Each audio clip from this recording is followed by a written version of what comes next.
I brought it 314 React here. Today we are looking at the Skydiver DirectX 11 test on 3DMark, which was used for graphics cards that couldn't get high frame rates in the more demanding Firestrike test. This was introduced in 2014. And we're also looking at the API overhead feature test for DirectX 12 and Vulkan, which was used to compare draw call performance between DirectX 11, DirectX 11 multi-threaded, DirectX 12 and Vulkan. This was introduced in 2015 alongside Windows 10 and DirectX 12 itself. Now again, 3DMark is available on Steam, and you can still download these benchmarks from Steam for free. And they will download as DLC into the main 3DMark application that we looked at initially last week. There'll be a link in the description. So here you can see the original article from June 11th, 2014 on the ul.com website, formerly known as Futuremark, where they go over the high-level details of the Skydiver benchmark, as well as the situations in which you should run them. So if a system scores less than 2800 in Firestrike, you should run Skydiver. If a system scores more than 1200 in Skydiver, you should run Firestrike. So essentially, if you have a lower-end PC, you run Skydiver to get a more realistic view of its performance in its class. But the Skydiver and Firestrike scores are not directly comparable. So there's some details about the tests here, but we'll look into that on the 2018 technical document. And here's the newer article where they go over how these are no longer supported as of January 14th, 2021. There's also an article here from Anantech where they go over the API overhead feature test and do some exploration on it. So I'll put a link to this in the description as well. So here we are on the technical document at Skydiver. It's a DirectX 11 benchmark. Some details here about how it's different. Firestrike is the equivalent to a modern DirectX 11 game running on ultra high. Skydiver is equivalent to running a game on normal setting. The system requirements here, which are a minimum of Windows 7 or later, 1.8 GHz dual core Intel or AMD CPU, 6 GB of free disk space, DirectX 11, 2.5 GB of RAM, and 2 GB of VRAM with 512 MB of video card memory for a system with a discrete graphics card. So graphics test 1 focuses on tessellation. This test uses a forward lighting method with one shadow casting a directional light. The test utilizes depth of field post-processing effect, which is not used in the other tests. Graphics test 2 focuses on pixel processing, compute shader utilization. So again, they're doing their usual structure where the first test is based more on geometry and things like that, and the second test is much more focused on pixel processing and compute shaders. So it uses a deferred tiled lighting method using the compute shader, and it also has screen space ambient occlusion. Post-processing creates a lens reflection effect, which is not used in graphics test 1. There's of course a physics test as well, which is designed to keep the GPU load as low as possible, and it has 96 simulated worlds with identical structures. The first level 8 worlds are triggered, on the second level 16 more, on the third level a further 24, on the fourth and final level another 48, so that all 96 worlds are being simulated at once. Each world contains a statue that collapses when struck by a hammer swinging from a chain. Each statue contains 49 fragments. Each fragment is a mesh collision shape, and together 49 fragments have 6,590 triangles, and the hammer piece hangs on the chain with links simulated using the Featherstone articulated body algorithm. And from what I'm reading here, there are Featherstone algorithms in the Bullet physics engine, so I imagine this again is using the Bullet physics engine that has been seen in previous physics tests. And then of course there is a combined test which uses both workloads on the CPU and the GPU. So there is a CPU workload similar to the third level of the physics test where 48 worlds are being simulated at once, and there is a deferred tiled lighting method from graphics test 2 running under compute shaders. There's also some information about the engine here. It uses 1 thread per available CPU core, which is what we've seen before. It uses tessellation, which makes sense. Anything that's back facing is culled. That's done by setting the tessellation factor to 0, and tessellation is turned off entirely by disabling hull and domain shaders when the size of an object's bounding box on render target drops below a given threshold. So I guess when it's too small or too far away, it won't apply any tessellation at all, which makes sense. So there's 2 forms of lighting, as we've seen. There's a forward renderer, which has a directional light and a limited number of additional unshadowed point lights, as well as cube map-based ambient illumination. And then there's compute shader-based tiled deferred lighting. I'll put a link in the description about the difference between forward and deferred rendering. The compute shader-based tiled deferred rendering lighting method is used in the second part of the demo, graphics test 2, and the combined test. It supports point lights, spotlights, and cube map-based ambient illumination. The geometry is first rendered to the G buffer that contains depth, normal, and surface illumination parameters stored in 3 textures. Screen space ambient occlusion is computed to another texture, and then lighting is evaluated in 1 compute shader pass that splits the screen to tiles and culls scene lights for each tile, evaluating illumination for visible lights on each tile, and then the lighting is rendered to another texture. So that makes sense. All the geometry is done in a pass, and then all the lighting is done in a second pass, hence deferred rendering. That's why the lighting is much more complicated on graphics test 2 and the combined test. Particle effects are rendered on top of opaque surface illumination with additive or alpha blending. Particles are simulated on the GPU, and they are simply self-illuminated. There's also post-processing.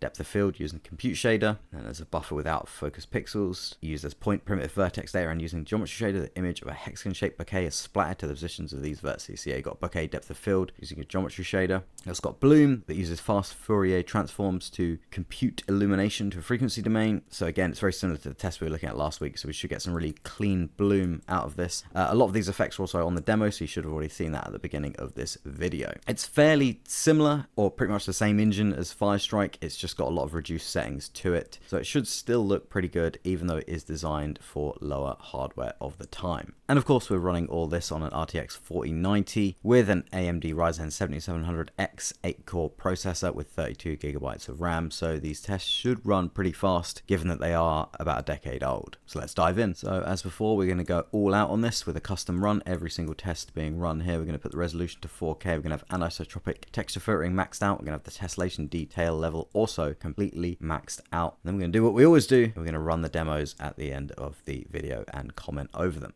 So here we are on graphics test 1, which is much more focused on the geometry. So there's lots and lots of tessellation here. And it looks really good. It's about a decade old, DirectX 11, made for middle range hardware, but it still looks really good, especially those trees from this distance. When you get a little bit of blur in as well. Shadowing still looks really good. Look at that. Really, really cool. Bit more of an abstract test, always like these. Then we go to graphics test 2, which has deferred rendering and has a lot more lighting and pixel shading. Here we are. Yeah, look at that lighting and all that extra geometry as well. All the shadows, pixel shading. Oh, it looks amazing. That is really cool. Really imaginative as well. See, this is the time where you're seeing all this really smooth geometry and really details in geometry rather than just basic sort of models and shapes. That one kind of reminded me of the UE5 Nanite demo, but obviously the Nanite demo is way, way more advanced. And here we go, the physics test with 96 simulated worlds of statues being smashed and hammers hanging on ropes using the algorithm that we mentioned earlier. So we're running about 300 frames a second here, so the Ryzen 7700 is just eating this up quite nicely. So we should get quite a high score out of this. You see the FPS dropping there as the extra worlds are getting simulated and more statues are being smashed. And then we have the combined test, which has the deferred renderer and a whole load of physics going on as well. Oh wow, look at that. It's like a crazy Crash Bandicoot level. Look at those particle effects. The only thing you can see is some limitations there. The flames in the background, some of the smoke, they look a bit like 2D sprites. But it makes sense given this was sort of middle range hardware. And that is sort of background effects. Still looks really good. And is running just over 130 frames a second. So here we have the results. We've got 64,000 on the graphics score, 26,000 on the physics score, and 43,000 on the combined score. So again, you've got the really nice details here. You can see all of the frame rate, the CPU and GPU temperatures, GPU load, and clock frequencies. So you really see there on the physics test, there's frame rate drops and drops and drops as it simulates more worlds. And it's a bit more stable on the combined test because obviously it's simulating the same amount of worlds. GPU load is very low on this CPU test, of course, and it's about mid-use on the combined test, but is 100% pretty much, well, 96% on the two graphics tests. You can see the FPS is a lot more stable in the graphics test 2. I'm guessing that's because the different geometry in graphics test 1 is causing differentiations in GPU usage and render times, whereas the pixel shading is a lot more focused on, it must be a lot more stable, and the geometry probably remains the same. So it's interesting to see how stable the frame rate is in the second test compared to the first test. So here we are on the API overhead feature test. Again, this was released in 2015 along with DirectX 12. I distinctly remember the day this came out because I downloaded it and I was running it on my GTX 980, and it was quite enjoyable to see because it is quite a cool benchmark, and it is interesting to see how the different levels of draw calls affect how this benchmark looks and how quickly it loads up and runs in the different APIs. So yeah, the nature of this test is artificial rather than based on real world uses and applications because it's designed to make the draw calls the bottleneck. So new low overhead APIs like Vulkan, DirectX 12 and Mantle make better use of multi-core CPUs to streamline code execution and eliminate software bottlenecks, particularly for draw calls. This is of course circa 2015. A draw call happens when the CPU tells the GPU to draw an object on the screen. Games typically make thousands of draw calls per frame, but each one creates performance limiting overhead for the CPU. So as the amount of draw calls rises, the graphics engines become limited by API overhead, and Vulkan, DirectX 12 and Mantle reduce that overhead by allowing more draw calls. With more draw calls, the graphics engine can draw more objects, textures, and effects to the screen. The 3DMark API overhead feature tests measures API performance by making a steadily increasing number of draw calls. The result of the test is the number of draw calls per second achieved by each API before the frame rate drops below 30 FPS. This is only available in 3DMark Advanced Edition, or at least it was at the time. Now, as we've seen on Steam, you can download it for free because it's a deprecated test. Now, the reason why support was ended on this 3 years ago was because developers are now more likely to choose a graphics API based on feature support and compatibility, and draw call performance is no longer the deciding factor. Of course, the reasons for this are that the APIs have evolved over the years, so they're much more efficient now. DirectX 11's fallen out of use, OpenGL's old, now we're running on Vulkan or DirectX 12. There's also been an increase in CPU and GPU power since 2015. There's better tools and middleware for handling optimizations for draw calls, so developers aren't so much worried about that anymore. And modern APIs have evolved where they offer just a lot more memory management, improved multi-threading, and more direct control of the GPU. There's a shift in the bottleneck in certain ways because they're introducing more complex physics, AI, and large open worlds, so draw calls aren't the only aspect anymore. So while draw call performance was once a critical concern, the practical performance of having optimized draw calls are relatively small compared to other optimizations available now, so that's why this test was dropped. So yeah, as explained here, it's designed to make API overhead the performance bottleneck, and it maximizes the amount of draw calls in a scene by drawing a huge number of individual buildings while minimizing the GPU load, while minimizing shaders and lighting effects. It can be difficult if you have tests between different CPUs and GPUs on this. Of course, this is meant just to be tested on a single system between the APIs. So here we have the technical details. So the testing contains a large number of geometries. Each geometry is a unique procedurally generated index mesh containing 112 to 127 triangles. Geometries are drawn to a simple shader without post-processing. It draws a mirror image of the geometry to the sky and using a shadow map for the directional light. So that's why there's two cities like a Doctor Strange Inception City, just to increase the amount of draw calls. The scene is drawn to an internal render target before being scaled to the back buffer. There is no frustum or occlusion culling to ensure that the API draw call overhead is always greater than the application side overhead generated by the rendering engine. So it's not culling anything, it's drawing everything just to make sure the maximum amount of API calls are going. Starting from a small number of draw calls per frame, the test increases the number of draw calls every 20 frames, following the figures in the table below. And to reduce memory usage and loading time, the test is divided into two parts. On Windows, the first part runs until 98,304 draw calls per frame. The second part starts from the beginning on all platforms. So you will see two parts of these tests. Reduce API overhead and shorten loading times. Games often batch geometries together by storing the vertex data for a group of geometries in a single large buffer. So in games and other real-world applications, the extent at which batching is possible depends on many factors. API overhead is reduced if consecutive draw calls can be used for the same buffer, and there is no buffer changing operation required between draw calls, and the API overhead feature test makes vertex buffer change operations on every 10th draw call, which neither represents the worst case nor the optimal scenario, and was best chosen to reflect the nature of real-world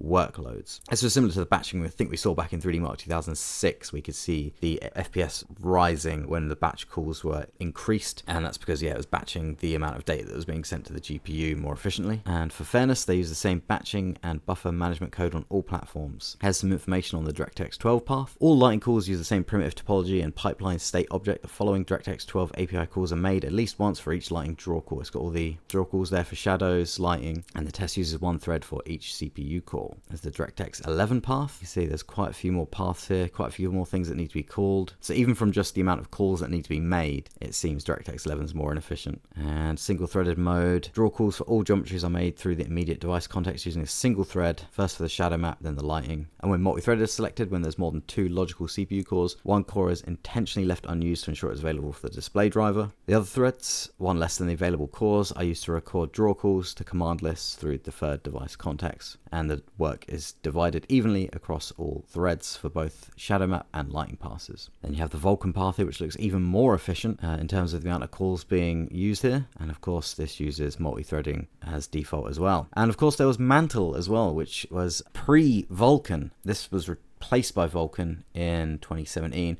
I believe Mantle was being worked on by AMD to be their own sort of low-level competitor API to DirectX 12, but I believe the work was wrapped up into Vulkan with the Kronos group. You can see here on kitguru.net from March 7th, 2015. Wow, 9 years ago. Wow. Yeah, the Vulkan has absorbed the best and brightest parts of Mantle. So AMD has advised game developers to use Kronos Group's Vulkan and Microsoft Corp's DirectX 12 application program interface instead of its own Mantle API. Later on, the chip developer made further clarification that Vulkan has absorbed the key features of Mantle, but it is not proprietary. So this is a real nostalgia trip for me. It brings me all the way back to 2015, which seems not long ago, but at the same time seems like 1,000 years ago. So again, all links will be in the description to all those websites and stuff we've just looked at, as well as the technical guide. Now let's dive into the API overhead test. And we're going to do what we always do and have all the tests running. DirectX 11 single thread, multi-thread 12 Vulkan. We're running at 4K. So let's dive in.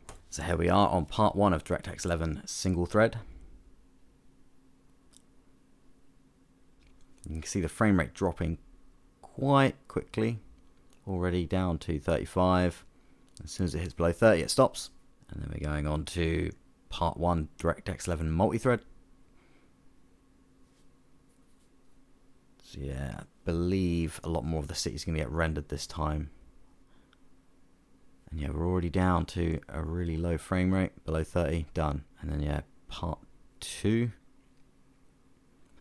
Not quite sure how the parts 1 and 2 work, because I'm not sure there was a part 1 and 2 for the single threaded. And they don't appear to continue on directly from the last one. But you still see a hell of a lot more of the city getting rendered, and it's hit below 30. Then we have part 1 DirectX 12, which seems to start off a lot slower moving. Not sure why that is, but we're at 95 frames.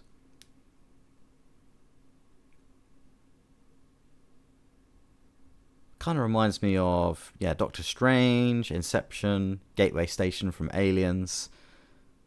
Bit of sort of cyberpunky.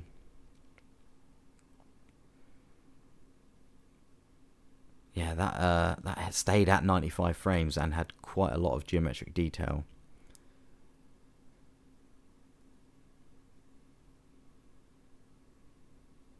You see it increasing the amount of draw calls per frame.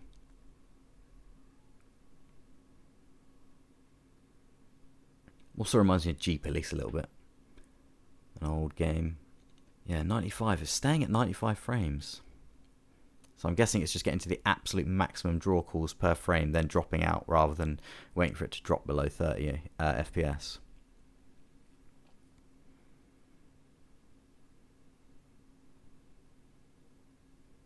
Yeah, it's rendering a lot more of that city as well. Here we are, part 1 Vulkan. So yeah, you can see just going from DirectX 11 to 12 and Vulkan how much more can be rendered. The Vulkan runs really fast. I don't know why the DirectX 12 one runs slower or moves slower. It looks like it was designed to render more and show more of the city. The frame rate's also very strange on this as well, like right up to 200, then dropping right down. But it continues on further, 50 FPS, 40. So yeah, to reduce memory usage and loading time, the tests are divided into 2 parts. On the Windows, the first part runs until 98,304 draw calls per frame, and the second part starts from the beginning on all platforms. So I don't know why it starts from the beginning on part 2, because it has to go through surely all of these draw call levels anyway. So I'm not sure why it's split into 2 parts. It's just interesting how the second part seems to draw less overall of the city. I imagine it's batching in different increments, or it's starting from the high level of draw calls per frame, and then starting the whole benchmark again. And that's why it's exiting out sooner. And yeah, the DirectX 11 single-threaded one only had one part, not two. And looking back at the footage, the draw calls seems to go up a similar amount as well. I think literally the only difference is that the first part is limited to 98,304 draw calls per frame, and then it stops. Then it goes on to the next one, which goes on beyond that amount of draw calls. Very interesting. Again, not sure why that done it that way, not sure entirely what the difference is, and I'm guessing the DirectX 11 single-threaded one just can't even get to that amount of draw calls per frame, so there's no point in doing a part 2. I'd still think though that the part 2 of Vulkan and 12 would get to past the points they were on their part 1 counterparts, but for some reason they stop earlier. Don't know why. So I don't know why the DirectX 12 one just stuck at 95 frames a second and didn't move. But yeah, you can see DirectX 11 multi-threading here, 2.8 million draw calls per second before it dropped off. Single thread 2.3 million draw calls per second dropped off. So even multi-threading DirectX 11 doesn't make much difference. Whereas DirectX 12 managed to get to 43,660,485 draw calls per second before dropping out, and Vulkan managed to make to 34 million draw calls per second before going out. And DirectX 12 seemed to be the one where it just maxed out the absolute maximum amount of draw calls and didn't seem to drop below 30 FPS. Because yeah, you can see the FPS representations here. A huge drop off with DirectX 11, even multi-threaded, and then DirectX 12 was just basically stable until right to the end where it did actually drop to 59 FPS. So these other ones, they end at 28 FPS and 30 FPS. So that should, if that did drop below 30 FPS, I imagine that would say 30 FPS or lower there, but it doesn't. It says 59 FPS, and it's the longest running one. So I believe that did just run out the whole thing. So Vulkan, yeah, not quite as much as a higher starting frame rate, but did manage to render a lot more. Similar curve to the DirectX 11 multi-threading one. The DirectX 12 one's really interesting. It could just be that this is some oddities of running it on modern hardware and software, and of course that's why it's been deprecated, but it's still very interesting to see. One of these things where I may try and run it on older hardware and an older operating system to try and replicate a 2015 system at some point. Because you can see the GPU load goes along with the spikes here, so you're seeing where the CPU is becoming the limiting factor. Whereas here, yeah, the CPU is much more stable, at least right till the end, where the GPU load goes up as the frame rate goes down, so something else is becoming the limiting factor there. That's probably where the GPU starts to become the limiting factor rather than the CPU. And then yeah, here Vulkan, GPU load really high and then drops down, so it looks like whatever version of Vulkan it's using, or however it's interacting with Vulkan, is not so good on the CPU side. Fascinating to see though, and this report gives a really good overview of it, so you can kind of see where the CPU limitations are and the GPU limitations are. It's just very interesting to see that Vulkan, the CPU limitations started to kick in towards the end, whereas the CPU limitations started to become less towards the end of the DirectX 12 tests. So you can see here on Anantech that the GPU scaling with 6 cores between D3D11 Mantle and D3D12. Mantle actually won out on a couple of the tests. So again, this is a very much older version of this. Even on an iGPU, sometimes Mantle won out. And here we have some results from Guru 3D with the newer Vulkan test with 2017 era hardware. And you can see even then Vulkan is winning out against D3D12 in quite a few areas, not all, but quite a few. So again, you can see DirectX 3D11 single and multi-threaded, total amount of draw calls. DirectX with Vulkan again winning out, and then the same with AMD hardware. So yeah, it does appear that there is some bizarre discrepancy or some sort of weird thing happening with newer software and hardware that makes these results a bit strange to run. Again, that's probably why they deprecated it. So yeah, if you can grab this benchmark, it should be free now with the 3DMark installer on Steam, so you should just be able to run it for free as long as you tick the show unsupported tests checkmark, and let me know what results you get and what hardware you've got. It's really interesting to see. Again, we can look at these results online, but it doesn't look like there's a way to compare with other people's results, which makes sense because it's not meant to compare against hardware, it's meant to compare against APIs. So with all that done, let's finish up on the Skydiver demo, which of course we're going to run at 4K, full settings again. It should have a mixture of all the graphics tests, some of the physics stuff in there, the combined test. It should also have music and sound effects, so let's dive in. Alrighty, so here we can see the geometry and a lot of the pixel shading.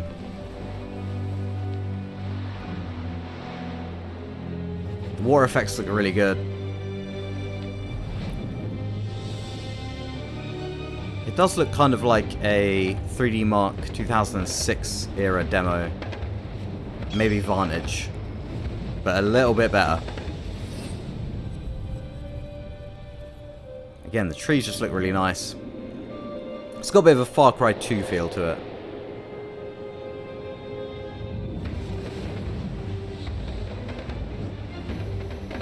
So you've got quite a lot of the geometry going past here really quickly.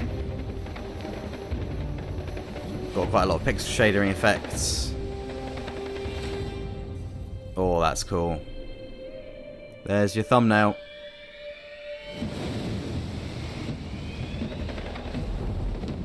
And there's obviously physics going on with the character.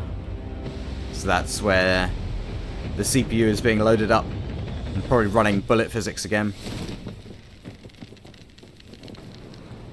And the physics probably being used to calculate the landing here as well. So yeah, I think this is using the deferred renderer, because the amount of lighting and shadows you can see there, as well as the directional light in the sky.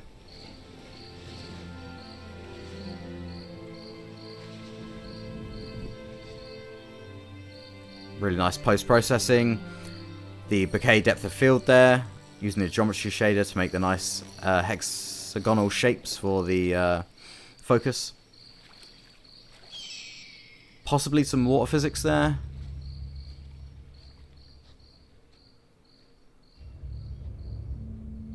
And yeah, again, just tons of tessellation.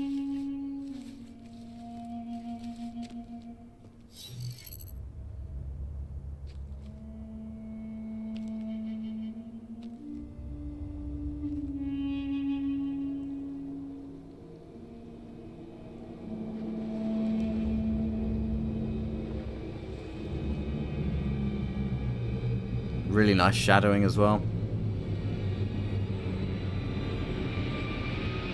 Now this bit is really cool. The gravity reversal. Nice lens flare.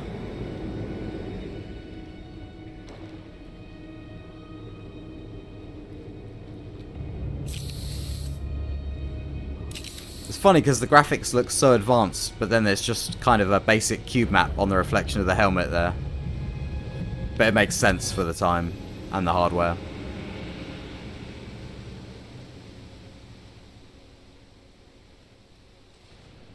Very cool. And yeah, here we are with the results. So we can check out the frame rate here. Pretty much never dipped below 100, and the GPU usage was pretty consistent as well, because I don't think there were that many physics things happening. But you can definitely see where there were some areas of either some sort of loading or something else happening, and the GPU load dropping a little bit. So yeah, much more of a real world sort of test there. Always interesting to see these results, and that is a very nice benchmark. It's really cool to see, and of course there is no demo for the API overhead test, so we've already seen that, and that brings us to the end of this video. So leave a like, let me know what you think. Does this bring back the same level of nostalgia for you? Definitely does for me, given that it's about a decade ago. It feels like so long ago. So yeah, there's a lot of nostalgia to it. Now the only test remaining on the unsupported test now is VRmark, which I may fire up on my old Oculus CV1 to see how that runs and looks. And then next week I think we'll be looking most likely at Time Spy, which was a full-on DirectX 12 benchmark introduced a couple of years after the tests we looked at today. Then we'll also probably look at the CPU profile, and then eventually we'll get to some more of the feature tests, and eventually we will get to the latest tests, which include lots of ray tracing and DirectX 12 Ultimate. There's always new videos on technology. We are currently working through 3DMark, but that's not what this whole channel is about. We're just going through 3DMark now, and a couple more videos, and we'll get back hopefully to 3DMark 99 and finish the whole thing off with a retrospective. So thanks for watching. I hope everyone's staying safe, and I will see you in the next video.